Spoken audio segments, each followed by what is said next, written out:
Hello students, welcome everyone to our today's session. Our today's session it is related to class 9 maths, and today we will discuss chapter 8, that is quadrilateral. So this is the introductory video, means we will discuss the introductory part of the chapter quadrilateral. So here we start. First of all, in this video we will discuss few of the points. Introduction for quadrilateral, then we will discuss about the angle sum property for quadrilateral. Then we will discuss different types of quadrilateral as well as different properties of quadrilateral. Then we will discuss the theorems, whatever the theorems are related to the quadrilateral that we will utilize in our classes, in our questions, solving the questions. Okay, so first of all, what quadrilateral is. From the earlier classes, we have studied about the word quadrilateral. That quadrilateral, it is a flat shape. Okay, it is a 2D figure with 4 sides and 4 angles. So first of all, we will discuss from where the word quadrilateral comes from. Okay, so the word quadrilateral, it is derived from Latin word which means quadric. Latin word quadric which means 4, and lateral which means sides, means closed figure with 4 sides. So what we can say, that any closed polygon with 4 sides and 4 angles, and as well as 4 vertices also, it is called as quadrilateral. And quadrilateral, it can be regular or irregular. In class 8 we have discussed about it. Regular means all sides are same, irregular means not same. And one more thing, that quadrilateral have 2 diagonals. Okay, what diagonal is? When we join the opposite vertices. So just see the diagram. If you join A to C, then AC is a diagonal. And if you join B to D, then BD is also a diagonal. So in a quadrilateral, we are having 2 diagonals. Okay. Now we will discuss about the angle sum property of a quadrilateral. So angle sum property, when we talk about angle sum property of a triangle, what is the angle sum property for a triangle? That in a triangle, sum of all angles is 180.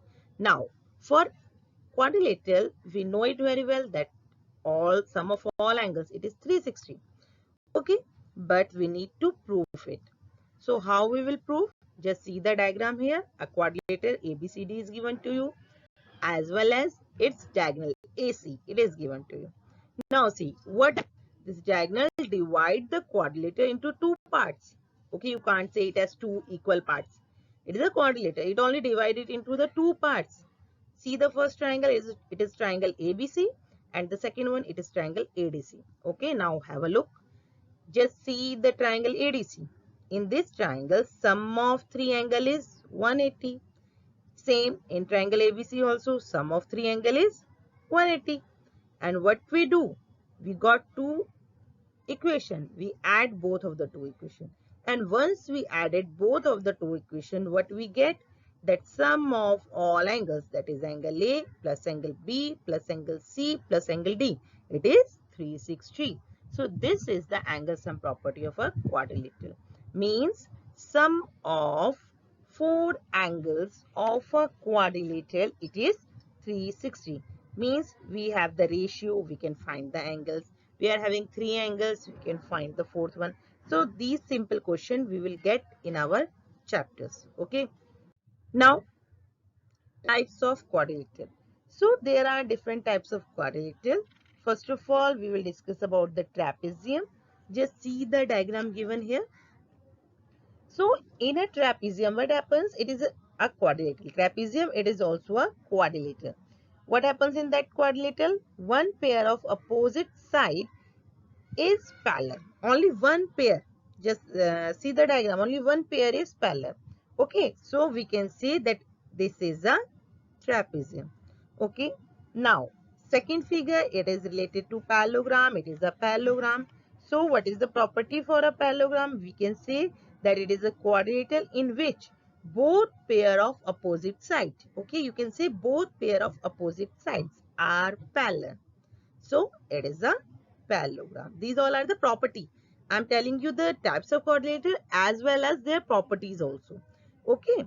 Now, next one is the rectangle. So rectangle is very common to you all, known to you all, that in any rectangle, opposite sides are parallel, as well as opposite angles are parallel. Okay, sorry, opposite sides are parallel and they are equal also. Okay, and when we talk about the angles, then in a rectangle all the angles are 90. Just imagine 90 plus 90 plus 90 plus 90 means 4 times 90, it is 360 only. So opposite sides are parallel, equal, and all angles are 90 degree. So these are the property for a rectangle. Okay, now we will discuss the next type of quadrilateral. Yes, our next type of quadrilateral is a square. So square, what is a square? It is also a type of rectangle. Square is a type of rectangle. But what is the difference? In a square, all four sides are equal. In a square, all four sides are equal, as well as opposite sides are parallel. And the next property same as triangle, all angles are 90 degree. So these are the properties for a square. Okay. Now just see the next. It is the rhombus. So for a rhombus, what happens? In a rhombus, all four sides are equal. Okay. Same as a square. In rhombus, all four sides are equal. But angles are not 90 degree. Okay. Angles are not 90 degree. It is a parallelogram. Just see, have a look. Diagram is given here. All sides are equal, opposite sides are parallel, and opposite angles are equal, not 90, but they are equal. And one more thing, one more property of rhombus is there, that the diagonal of a rhombus, they intersect each other at 90. Means when you join the diagonals of a rhombus, they intersect each other at 90. Means in between they are making the angle of 90 degree. Okay. Now see our next figure. It is kite. Okay. So we used this type of kite. Now see, same, we are having four sides, so it is also a quadrilateral.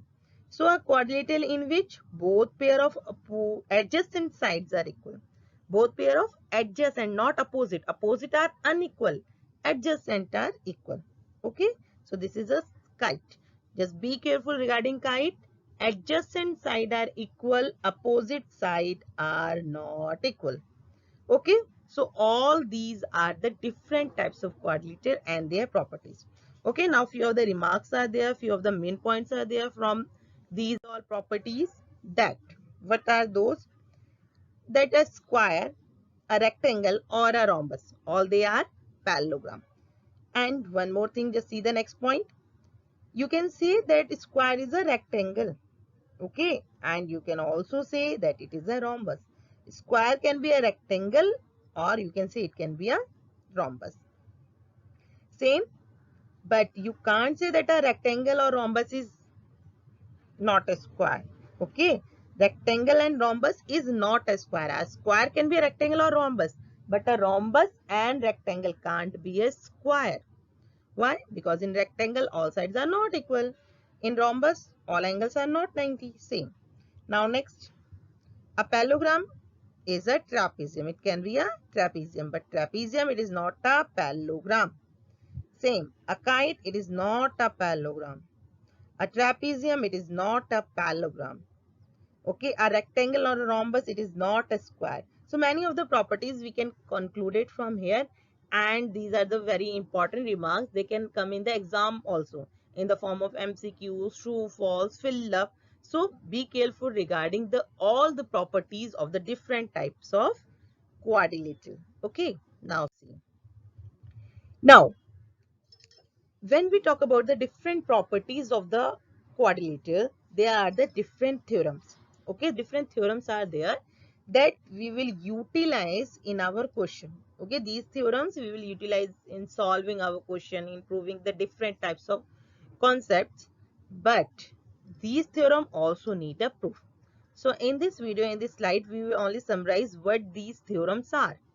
And further on, when we start our exercise, slowly we will discuss all these theorems, the proof of all these theorems, whatever the theorems required, whatever the important theorems are there on the point of examination view, We will discuss all those theorems. Okay, so what the first theorem, or you can say what is the first property, that a diagonal of a parallelogram divided into two congruent triangle. Means if we are having a parallelogram and if we draw any of the diagonal, then what happens? We get two triangles and both two triangles are congruent. Both two triangles are congruent. Okay, this is our theorem first. We will discuss the proof. The proof is also important. We will discuss it.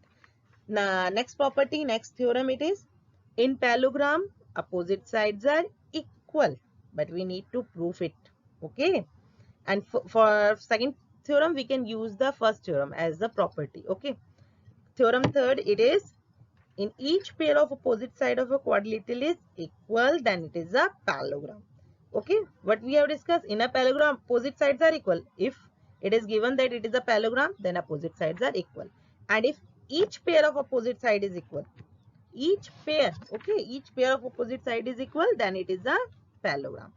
Next, in a parallelogram opposite angles are equal. In a parallelogram opposite angles are equal. And what is our next theorem? That if a quadrilateral is given to us, and what is given to us, that each pair of opposite angle is equal, then what we can say, that it is a parallelogram. Next theorem is, the diagonal of a parallelogram bisect each other. Okay, the diagonal of a parallelogram, it bisect each other. Same the next theorem, if the diagonal of a quadrilateral bisect each other, then it is a parallelogram. Means we are using the theorem as vice versa. Okay, just see what is our next theorem. A quadrilateral, it can be a parallelogram when if a pair of opposite side is equal and parallel. If one pair is of opposite side is equal as well as parallel, then you can say it is a parallelogram. So all these are important properties as well as important theorems. Okay, one more important theorem is there from this chapter. It is the midpoint theorem. Our second exercise, it is related to midpoint theorem. So what our midpoint theorem is, that in a triangle, okay, if a line segment is there which join the 2 points, midpoints, then what the line segment we are getting, it is parallel to the third side. Okay, same we are having next theorem, reverse of it, that if a line is drawn through the midpoint of one side of a triangle and is parallel to the another side, then what happens, it bisects the third side. So this is the midpoint theorem. So all these theorem we will discuss in our next video.